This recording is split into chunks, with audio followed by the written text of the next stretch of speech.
এটাকে দেখো আমরা যেভাবে সলভ করতাম, হ্যাঁ 9.1 এর ক্লাসগুলোতে আমরা দেখেছি এটাকে সলভ করার নিয়মটা হচ্ছে আমরা লিমিটটা চেঞ্জ করতাম, লিমিট চেঞ্জ করে পাই বাই 2 মাইনাস এক্স এটাকে অন্য একটা চলকে নিয়ে যেতাম, তারপরে এই 1 মাইনাস সাইন এক্স এটা কনভার্ট হতো। সো এটা একটা লেন্দি প্রসিডিওর ছিল, ঠিক আছে।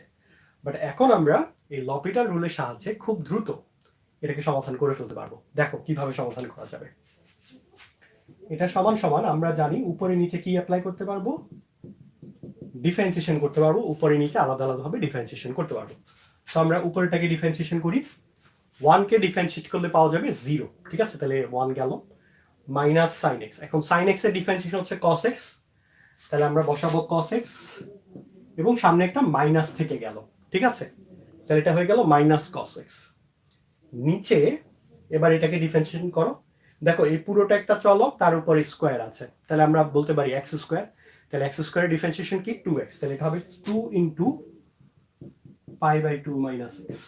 ওকে, আচ্ছা এবার এটা চেইন রুল, এটাকে আরেকবার ডিফারেন্সিয়েট করতে হবে, পাই বাই 2 কে মানে ভেতরের অংশটাকে আরেকবার ডিফারেন্সিয়েট করতে হয়, পাই বাই 2 কে ডিফারেন্সিয়েট করলে হবে 0 আর মাইনাস এক্স এর ডিফারেন্সিয়েট হচ্ছে -1, তাহলে এটার সাথে গুণ হবে কি ইনটু -1, আমরা বলতে পারি ইনটু -1, তাহলে এটাকে সরাসরি মাইনাসটার সামনে দিয়ে দিলাম। ওকে, এবার দেখো এখন যদি আবার পাই বাই 2 বসাও তাহলে আবার কি আসবে, -2 ইনটু 0 আসবে, নিচে আবার 0 আসবে, আবার cos পাই বাই 2 সেটাও 0, তার মানে এটাকে কি করতে হবে, আরেকবার ডিফারেন্সিয়েশন করতে হবে, ঠিক আছে। সো আশা করি তোমরা কনসেপ্টটা বুঝতে পেরেছো। তাহলে এই ম্যাথটাতে ডিফারেন্সিয়েশনটা অ্যাপ্লাই করতে হবে দুইবার, যতক্ষণ পর্যন্ত 0/0 বা নিচে 0 ফর্মটা থেকে যাবে ততক্ষণ পর্যন্ত আমাদের কি করতে হবে, এই লপিটাল রুলটা অ্যাপ্লাই করতে হবে, তাহলে আস্তে আস্তে সিম্পলিফাই হয়ে যাবে। এখন দেখো অ্যাপ্লাই করলে কি হয়, আবার লিখে ফেলি limit x tends to pi by 2 উপরে মাইনাস cos x। আচ্ছা cos x এর ডিফারেন্সিয়েশন হচ্ছে মাইনাস sin x, আগে থেকে আরেকটা মাইনাস ছিল, সো আলটিমেটলি মাইনাস মাইনাস এটা প্লাস হয়ে যাবে, তাহলে এটা হবে প্লাস sin x। ওকে, তাহলে উপরেরটা শেষ।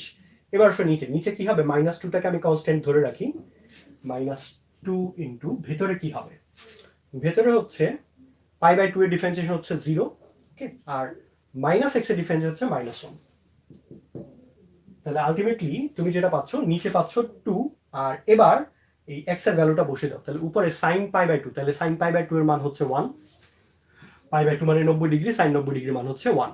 আচ্ছা এখন তোমাদের যদি এগুলো মনে না থাকে যে sin 90 ডিগ্রি মান কত, 30 ডিগ্রি মান কত, এগুলো মনে রাখার জন্য আমার একটা প্লেলিস্ট আছে, ট্রিগোনোমেট্রিক মান মনে রাখার খুব অসাধারণ কিছু টেকনিক আছে, ঠিক আছে। সো তোমরা সেই প্লেলিস্টের ভিডিওগুলো দেখে আসবে, তাহলে এটা খুব সহজেই পারবে। আচ্ছা তাহলে উপরে হবে 1 আর নিচে হবে 2, সো অ্যান্সার ইজ হাফ।